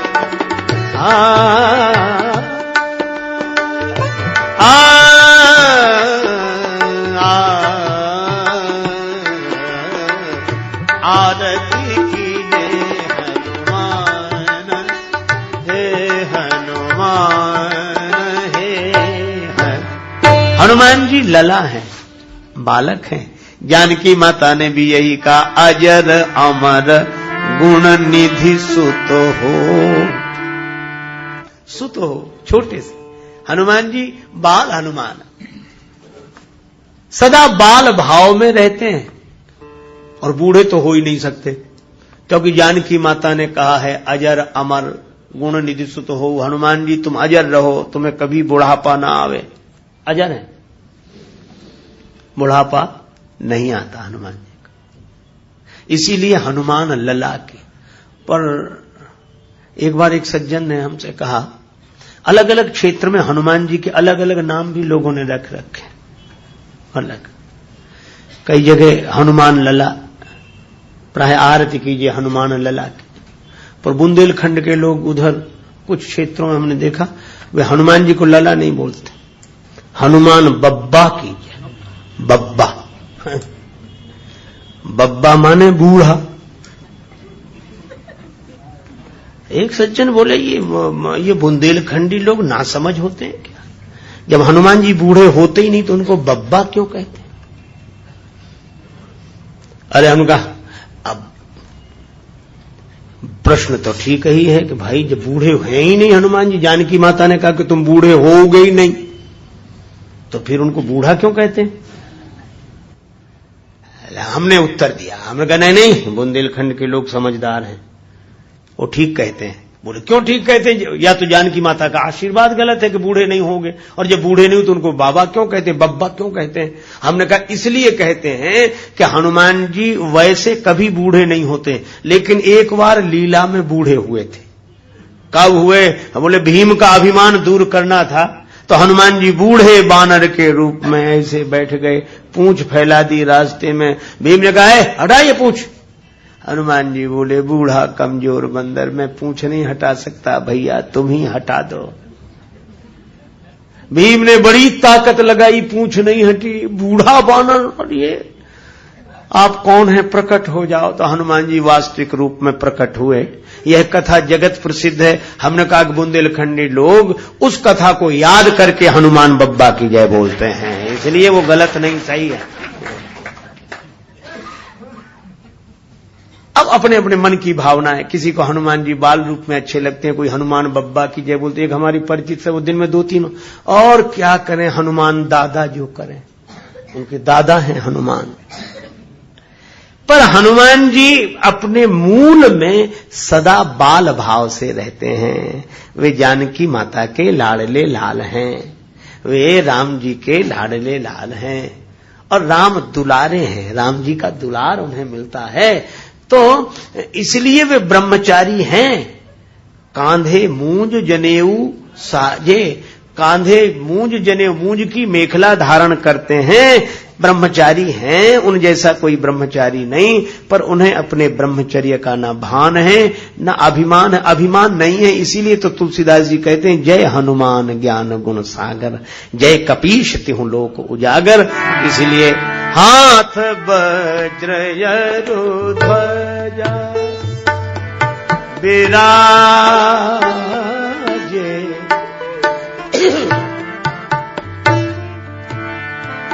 कांधे मूंज जनेऊ साजे रे, वज्र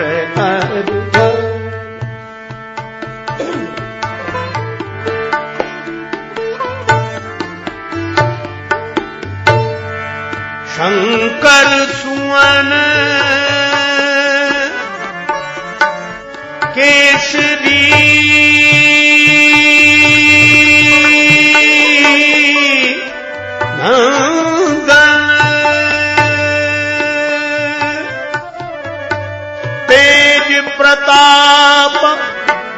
महाजग वंदन वंदन शंकर सुवन केसरी नंदन सुवन केसरे सुवन केसरे सुवन के शंकर सुवन केसरी नंदन। हनुमान जी शंकर भगवान के पुत्र, शंकर सुवन, सुवन का अर्थ पुत्र। एक बार श्री हनुमान चालीसा का पाठ हो रहा था कहीं, सभी लोग बड़े प्रेम से पाठ कर रहे थे। यही पंक्ति आई। एक अलमस्त महात्मा अपनी मस्ती में भाव दशा में बैठे हुए थे, तो जैसे ये पंक्ति आई, शंकर सुवन केसरी नंदन, महात्मा अपनी मस्ती में बंद कर अशुद्ध पाठ करते हो। अशुद्ध पाठ, अशुद्ध कैसे महाराज? लिखा तो इसमें यही है, पोथी में यही लिखा है। महात्मा बोले लिखा होगा अशुद्ध है, सही नहीं है। अरे महाराज किताब में लिखा है, महात्मा कबीरदास जी की तरह बोले, तू कहता कागज की लेखी, मैं कहता आंखिन की देखी। तो महाराज फिर सही पाठ क्या है? महात्मा बोले पहले तुम बोलो, तुम लोग क्या बोल रहे हो? तो वो लोग बोले हम लोग पढ़ रहे हैं शंकर सुवन केसरी नंदन। महात्मा बोले सुवन मत कहो, फिर बोले यह कहो, शंकर स्वयं केसरी नंदन, तेज प्रताप महाजगवंदन, राखत जनकी लाज पवन सुत, राखत जनकी लाज,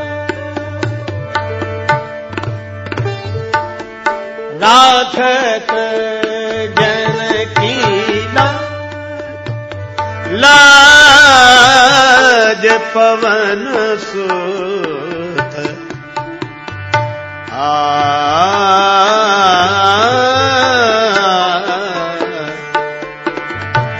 की लाज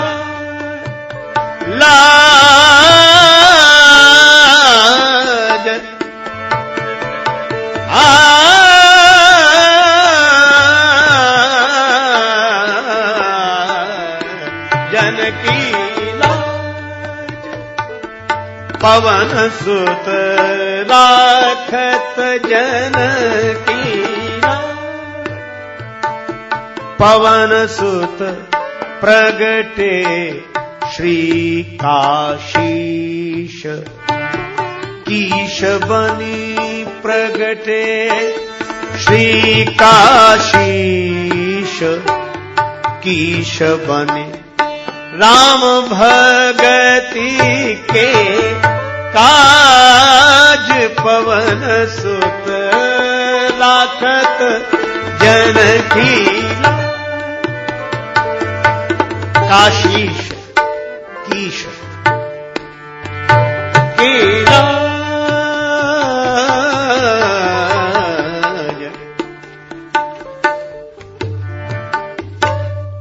हनुमान जी कीश है माने बंदर, और काशीश हैं शंकर जी। शंकर जी ही हनुमान जी के रूप में अवतार लेकर आए। रुद्र देह तज नेह बस हरते भे हनुमान। शंकर जी क्यों बने? कथा बड़ी प्रसिद्ध है। नारद जी ने काम को जीत लिया, अभिमान हुआ, शंकर जी के पास आए, महाराज मैंने काम को जीता। राम कथा तो सुनाई नहीं, काम कथा सुनाने लगे। शंकर जी सुनना चाहते थे राम कथा, नारद जी ने सुनाई काम कथा। मार चरित शंकर ही सुनाए। शंकर जी ने समझाया, अति प्रिय जाने महेश सिखाए कि देखो ये कथा और कहीं मत सुनाना, नारद जी बोले हमको भगवान के अलावा और मतलब किससे है? बोले हाँ उन्हीं को मत सुनाना, तिम जनी हरि सुनायहु कबहू। नारद जी बोले वैसे तो नहीं सुनाएंगे, अगर चर्चा चल जाए तो। शंकर जी बोले चलेहु प्रसंग दुरायहु तबहू, चर्चा चल जाए तो भी छिपा लेना, छिपा लेना। नारद जी को लगा कि इन्हें ईर्षा हो गई। शंकर जी ने उपदेश दिया हित का और नारद जी को भ्रम हुआ कि इन्हें ईर्षा हो गई है। सोचा कि हम काहे को जाएंगे भगवान को जरूरत होगी तो हमें बुलाएंगे, अब हम कोई पहले वाले रहे क्या। तब बिरंच के लोक सिधाए, भगवान ने कोई खबर नहीं ली। लक्ष्मी जी ने कहा आपने नारद जी की खबर नहीं ली। भगवान बोले नारद जी को एक बीमारी हो गई, हम अच्छी तरह खबर लेंगे अभी। अब बहुत दिन हो गए, भगवान ने याद नहीं किया, तो नारद जी ने सोचा कि एक बार चले जाएं, कम से कम बता तो आए हमने क्या उपलब्धि हमें हुई है, कीर्तिमान स्थापित किया है हमने जो कोई नहीं कर सका। लेकिन बार बार नहीं जाएंगे, बार बार जाने से इज्जत कम होती है, एक बार बस।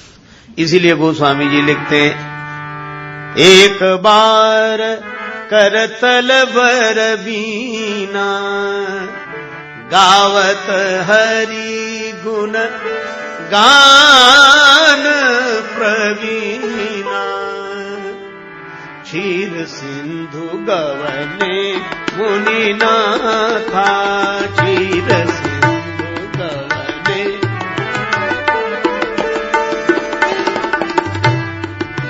जहाँ बस श्री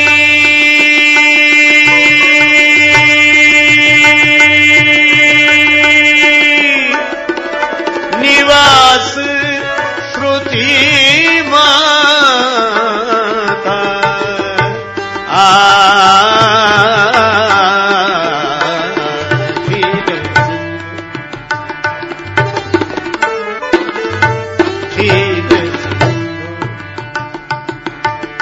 क्षीर सिंधु गवन मुनि नाथा, क्षीर सिंधु क्षीर सिंधु क्षीर। नारद जी वीणा बजाते हुए भगवान का गुण गाते हुए गए। भगवान ने नारद जी को प्रणाम नहीं करने दिया, हरसि मिले उठी रमा ने केता, हृदय से लगाया, चरणों में नहीं। नारद जी भी समझ गए कि भगवान भी समझ गए कि पुराने वाले नारद नहीं रहे हैं, अब इन्हें प्रणाम की क्या जरूरत है। इसीलिए मिल रहे हैं क्योंकि बराबरी वाले तो मिलते ही। भगवान तो बड़े कौतुकी। नारद जी नीचे बैठने लगे, भगवान बोले वहां नहीं, यहां इधर बैठे आसन ऋषि समेत। भगवान ने तीसरा व्यंग किया, बहुत दिनन कीनी मुनि दया, मुनि बहुत दिनों में दया की। भगवान का व्यंग यह था कि पहले तो आप दर्शन करने आते थे, अब तो दया ही करने आए होगे। दर्शन की तो अब तुम्हें जरूरत है नहीं, कहां रहे। और भगवान का व्यंग और भी था कि नारद जी हम लोग तो गृहस्थ हैं, लक्ष्मी जी के संग सैया पर पड़े, पर आप तो महात्मा हो। अरे आप महात्मा? नारद जी को भी लगा हाँ मैं महात्मा, मैं कोई संसारी हूं, मैं महात्मा। महात्मा होने का अभिमान हो जाए तो भगवान भी गृहस्थ दिखते हैं।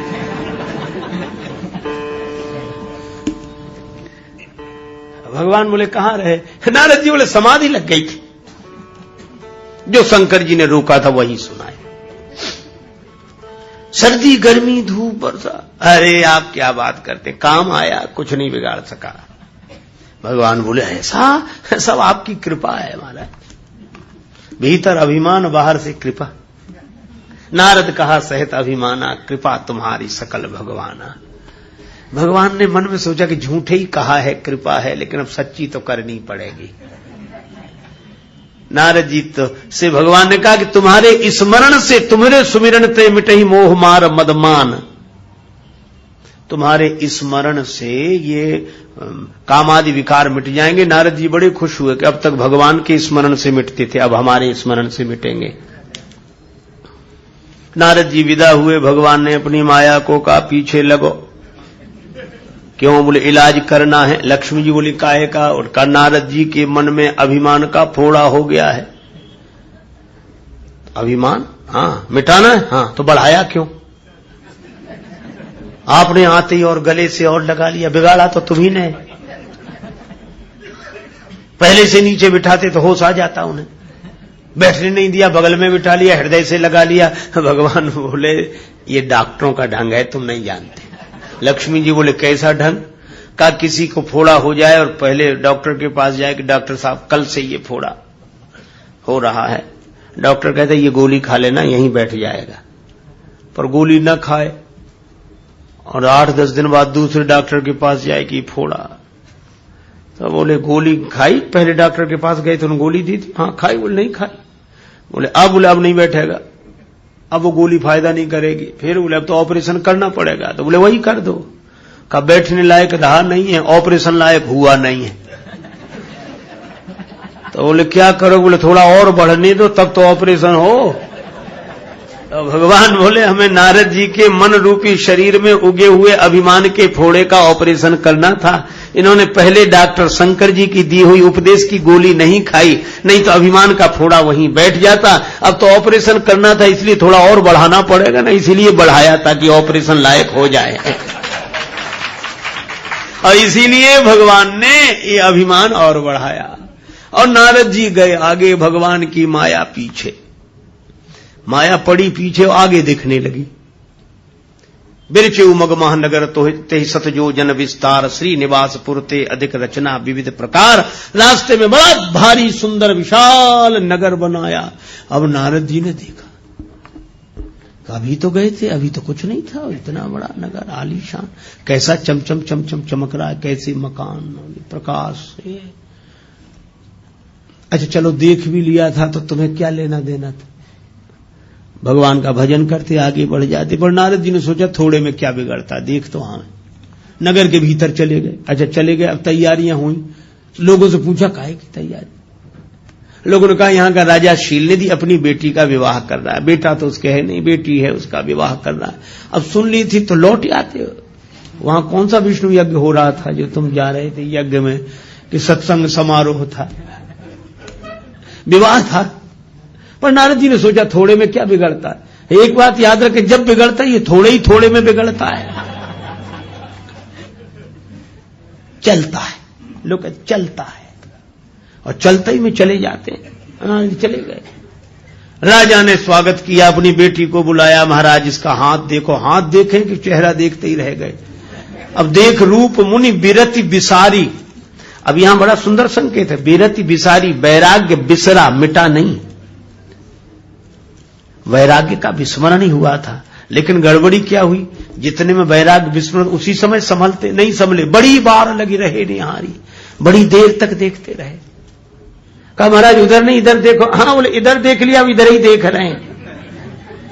सारे सद्गुण हैं, मन में तो भी छिपा के रख लिए।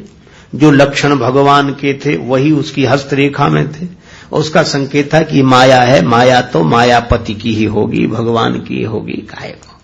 पर नारद जी ने सोचा कि विवाह हो जाएगा तो हम ही भगवान हो जाएंगे, हमारे भगवान होने में इतनी कसर है। समुद्र ने लक्ष्मी सौंप दी और ये हमें विश्वमोहिनी सौंप देंगे। लक्ष्मी मिल गई तो हमारे नारायण होने में तो कोई कसर है ही नहीं, ना से नारद ना से नारायण, और ये लक्ष्मी बात। लेकिन अब ये रूप तो उनकी तरह नहीं है, क्या करें। तो भगवान की बड़ी प्रार्थना की, भगवान प्रकट हो गए। वो तो तमाशा देखना ही चाहते थे। किसी ने कहा कि आप क्या देखने जा रहे हो? भगवान बोले नारद जी गए थे तमाशा देखने, हम नारद जी का तमाशा देखने जा रहे हैं। प्रगटे प्रभु कौतुकी कृपाला, प्रभु विलोक मुनि नयन जुड़ाने। अब तो काम बन जाएगा। भगवान बोले कहो नारद जी कैसे याद किया? बोले एक जरूरी काम आ गया। भगवान मन में हंसे, कल काम जीत कर आए थे, आज काम आ गया। विवाह की इच्छा हो गई है। भगवान बोले बड़ा सुंदर विचार है, हमारे लायक कोई सेवा? बोले अपना रूप दे दो सुंदर। भगवान बोले ऐसा? अब भगवान ने सोचा कि सुंदर बनावे कि न बनाए। सुंदर बने झंझट में फंसे, और नारद जी अभी नशे में है, नशा उतरेगा तो आज हमारे हाथ जोड़ रहे हैं कि विवाह करा दो, और जब विवाह का नशा उतरेगा तो हम कोई गाली देंगे कि इन्होंने फंसा दिया, हम तो बड़े मजे में थे। तो भगवान सोचने लगे क्या करें। तब तक नारद जी के मुंह से निकला, जे विद होए नाथ हित मोरा। क्या सोच रहे हो, जिसमें हमारा हित हो सो करो। भगवान बोले बन गई बात, नारद तुम्हारा जिसमें परम हित होगा सो हम करेंगे। नारद जी ने भी सोचा कि बन गई बात। भगवान बोले कुपथ्य मांगता है रोगी वैद्य नहीं देता, ऐसे ही मैं तुम्हारा हित करूंगा। पर नारद जी तो तब तक सोच रहे थे कि हमारा विवाह ही हो रहा है। और मुनि हित कारण कृपा निधाना, दीन कुरूप न जाई बखाना। भगवान ने नारद जी को बंदर वाला चेहरा दिया, बंदर बना दिया। और बंदर का चेहरा किसी ने देखा नहीं, नारद जान सबई सिरुनावा। लेकिन एक तो भगवान ने देखा होगा वो जो रूप दिया है उन्होंने, और दूसरे नारद जी ने बाद में देखा था, पुण्य जल दीख रूप निज पावा। और दो और थे देखने वाले, शंकर जी के गण। ये शंकर जी ने मानो अपने गुप्तचर लगा रखे थे पीछे गणों को, कि नारद जी को रोका है, ये बिना कहे मानेंगे नहीं, तुम पीछे लगे रहो। और आंखों देखा हाल, एक एक समाचार हमें सुनाते रहो। रुद्रगणों ने कहा गजब हो गया, नारद जी विवाह कर रहे हैं, भगवान से सुंदरता का वरदान लेने आए थे और बोले हमारा हित हो सो करो। और भगवान ने नारद जी का हित करने के लिए उन्हें बंदर बना दिया। शंकर जी ने कहा तुमने देखा? बोले अभी कहते हैं भगवान से। रुद्रगणों ने भगवान से कहा कि नारद जी का बंदर वाला चेहरा हमको भी दिखना चाहिए। भगवान बोले ये गोपनीय मामला है, सीक्रेट मामला है। ऐसे रुद्रगण बोले कितने ही सीक्रेट मामला हो, हम तो संवाददाता है, कितने ही गोपनीय मामला हो, हमें तो। और सीधे शंकर जी से संपर्क स्थापित किए हुए केंद्र से, हमें तो सूचना देनी है। बोले अच्छा तो तुम भी देखो। अब रुद्रगणों ने वो चेहरा देखा। शंकर जी बोले, इस मन में सोचा कि इसका मतलब है कि भगवान जिसका हित करना चाहते हैं उसे बंदर बना देते हैं। जिसका हित करना चाहते हैं, क्योंकि नारद जी ने कहा हमारा हित हो सो करो, और भगवान ने बंदर बना दिया। तो भगवान जिसका हित करना चाहते हैं उसको बंदर बना देते हैं। लेकिन अभी तो ये बात अनुमान की है, प्रमाण भी तो मिले कि हित क्या हुआ। और हित हुआ, नारद जी गए, सब राजा इकट्ठे थे, नारद जी भी सभा में जाके बैठे। रुद्रगण कहे कि आप देखो चाहे मत देखो, विवाह है तो आपका पक्का, आप जैसी सुंदरता तो कहीं है ही नहीं।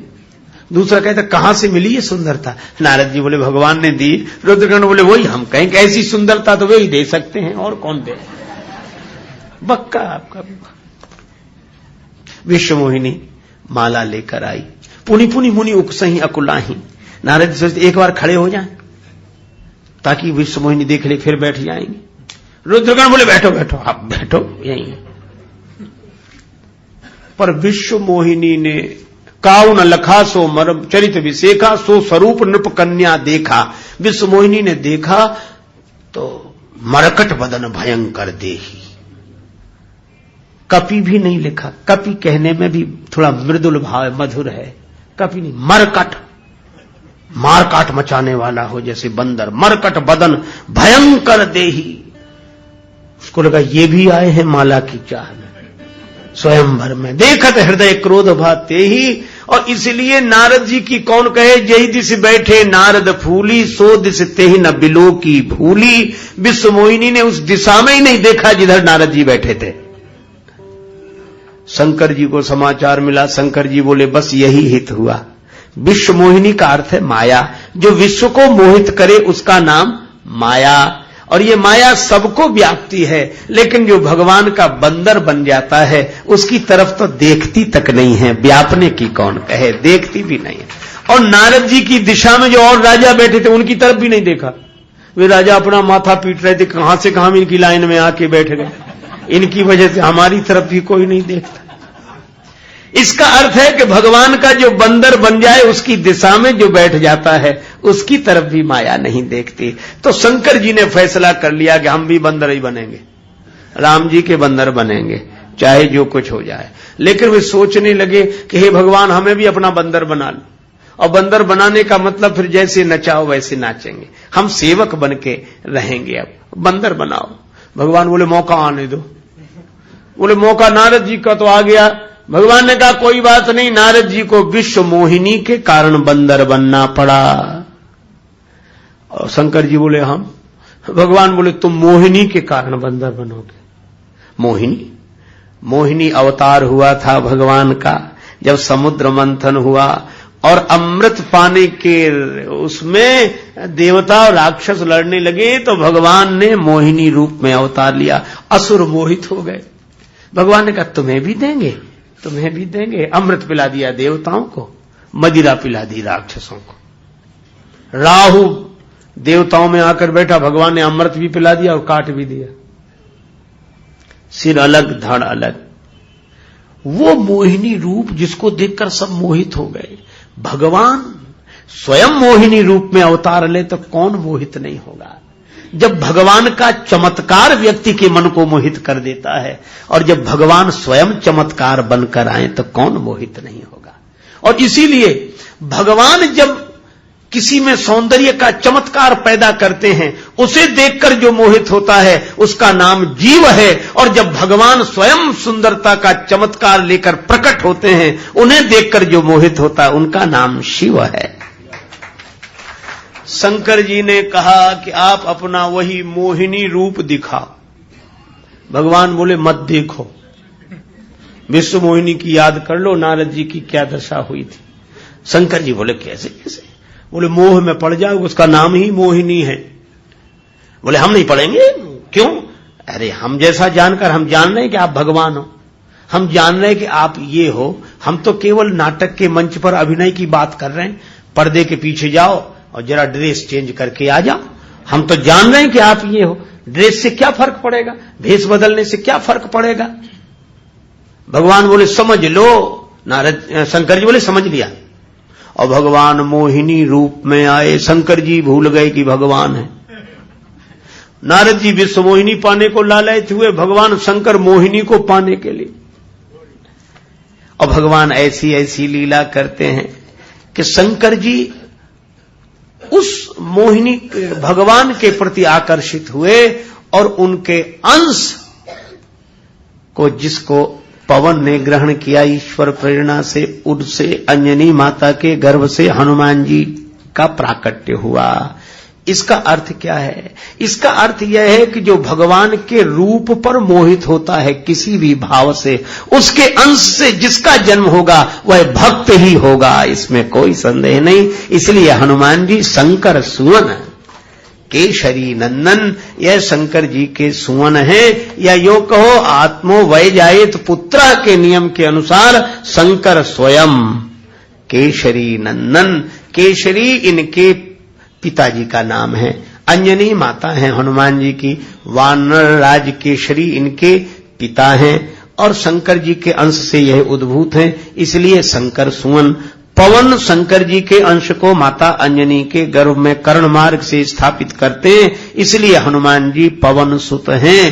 तो हम लोग यह इस रूप में देखें, शंकर सुवन, शंकर सुवन केसरी नंदन, शंकर सुवन केसरी, तेज प्रताप महा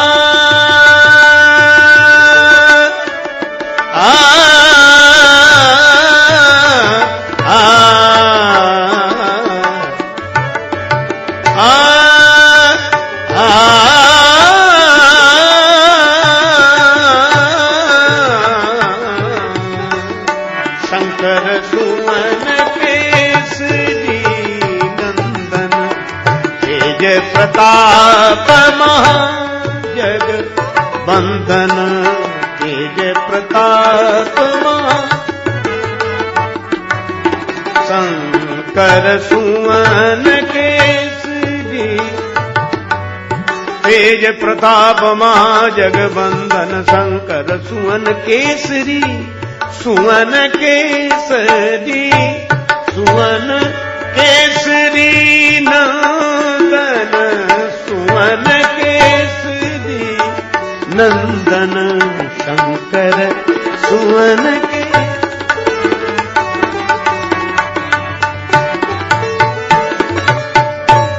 और जिस ग्रंथ में यह पावन पंक्तियां लिखी हैं उसका नाम है श्री हनुमान चालीसा।